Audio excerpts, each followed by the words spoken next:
Hello, and welcome to another Lincoln property blog brought to you by Ben from Walters of Lincolnshire. This week we look at Lincoln flats and ask, have we fallen out of love with them? For decades, the flat was the natural starting point for many first-time home buyers, the first rung of the ladder, the affordable option, the stepping stone to something bigger. For landlords, it was a dependable investment. For first-time buyers, it was often the only way in. That logic has not disappeared, yet it is starting to crack. Across the UK, there is a growing disconnect between flats and the rest of the housing market. It is not dramatic enough to make daily headlines, yet it is persistent enough to matter.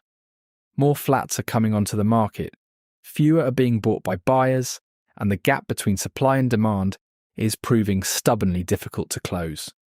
Therefore, I will look at what is happening nationally first, then deep dive into local data to see if this is being mirrored in Lincoln. So what is the imbalance between flats for sale and flats sold subject to contract in 2026? Start with the simplest measure. What is for sale and what is selling? Today, UK flats account for 22% of all homes built in the UK. Of the 715,479 UK homes on the market on the 1st of April 2026, 27% of them were flats. Yet when you look at all the sales agreed in March 2026, just 18.1% of them were flats. That gap is the story. Of the UK houses that come to market, 62% of them go on to sell, and the homeowner moves, i.e. exchange and complete. Yet for flats, that figure drops to 45%. That is a large gap. Then there is time. Houses take, on average, 71 days to find a buyer. Flats take closer to 88 days. That gap in time between house and flat is not as stark as whether it will sell or not, yet it all adds fuel to the story. It is easy to dismiss that as a moment in time, a blip, a reflection of current conditions. It is not. Let us look back over the last few years. So let's look at flats versus houses in the post-pandemic property boom. Turn the clock back to 2021, when the property market was running at full tilt in the post-pandemic race for space. Demand for homes surged as the number of homes for sale fell sharply. Buyers were competing for almost everything that came to market, except not quite everything. Looking at the supply side of the equation, between January and December 2021, the total number of homes available for sale dropped by 34.6%. as more homes were selling compared to what was coming onto the market. That was the great supply squeeze felt across the country. Yet flats told a different story. Over the same period, their numbers only fell by just 22%. In other words, even in the strongest sellers market in a generation, flats were not being bought at the same rate as houses. What makes this more than a passing trend is its consistency. Back in 2021, flats accounted for over a third of available homes for sale, 33.5%, yet less than a fifth of sales, 19.8%. That is a gap of nearly 15 percentage points. Today, the gap has narrowed, but only slightly.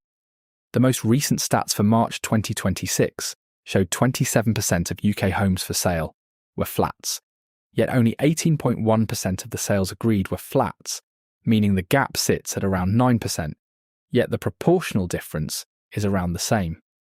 The key point is simple. Flats have consistently underperformed relative to their share of the market. The boom years masked it.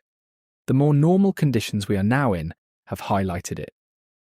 So, why the gap between houses and flats? If this imbalance has always existed, why does it feel more pronounced now? The reason for this is that several supporting pillars have weakened at the same time. Starting with landlords. 42.98% of flats sit within the private rental sector.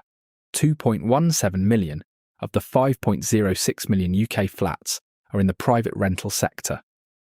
Over recent years, that sector has been reshaped by policy changes, tax relief adjustments, the landlord stamp duty surcharge on additional properties, and now the most significant overhaul of rental legislation in decades have all shifted the economics. For some smaller landlords, particularly those with 1 or 2 properties, the equation no longer stacks up. So, they sell. When they sell, they add more flats onto a market where demand was already thinner. Then there is cost. Service charges, once a secondary consideration, have become a material expense. Maintenance, insurance, management fees, and reserve funds all feed into monthly outgoings. For many Lincoln buyers, especially those stretching to get on the ladder, that matters.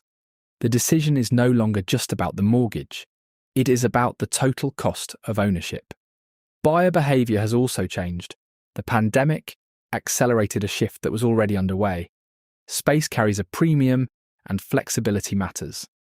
The ability to work from home is no longer a luxury, but an expectation for many. At the same time, Lincoln first-time buyers are older than they once were. Many are now in their 30s when they purchase. By that stage, priorities are different. For some, it makes sense to stretch and bypass the flat altogether and buy a Lincoln house. None of these factors on their own explain the shift, yet together they start to do so.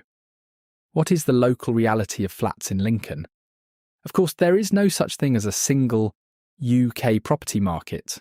There are thousands of micro-markets, each shaped by local supply, local demand, and local buyer behaviour. Which is why the national picture is only the starting point.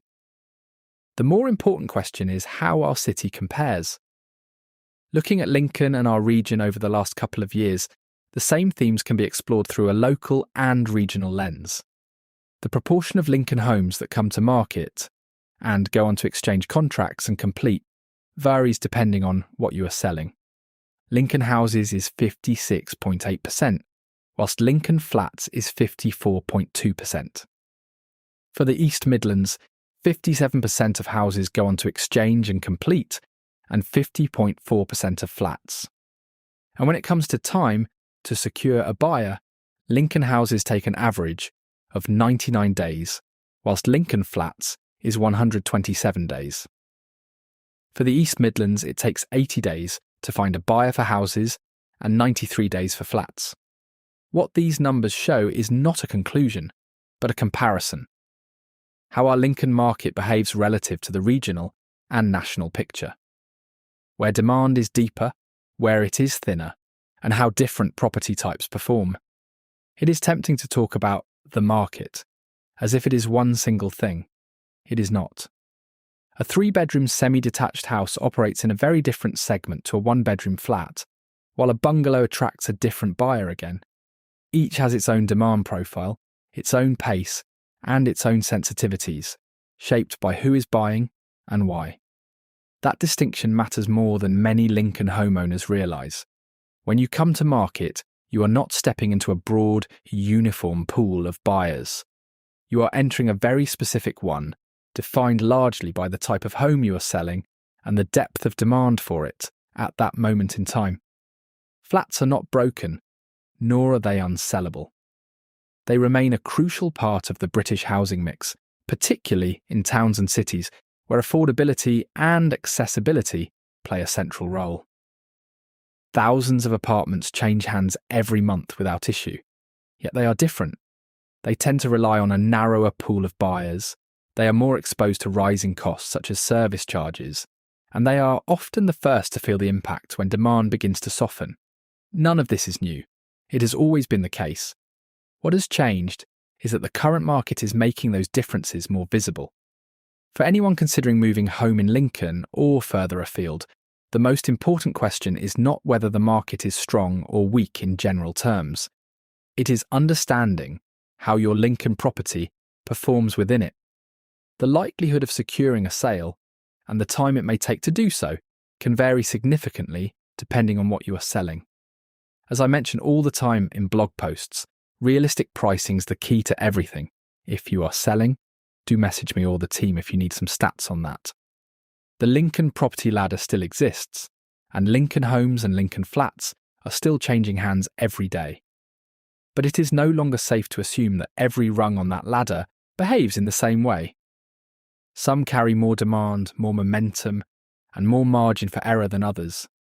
If you are thinking about selling and want an honest, evidence-based opinion on your Lincoln home's actual market value, with no fluff, no pressure, and no nonsense, I would be delighted to help. To ensure all our clients get the absolute best experience and a total marketing strategy as unique as their homes, we only list 20 properties per month. Our May and June market appraisal slots are now available to book. We ensure that you are always a name and not just a number with Walters.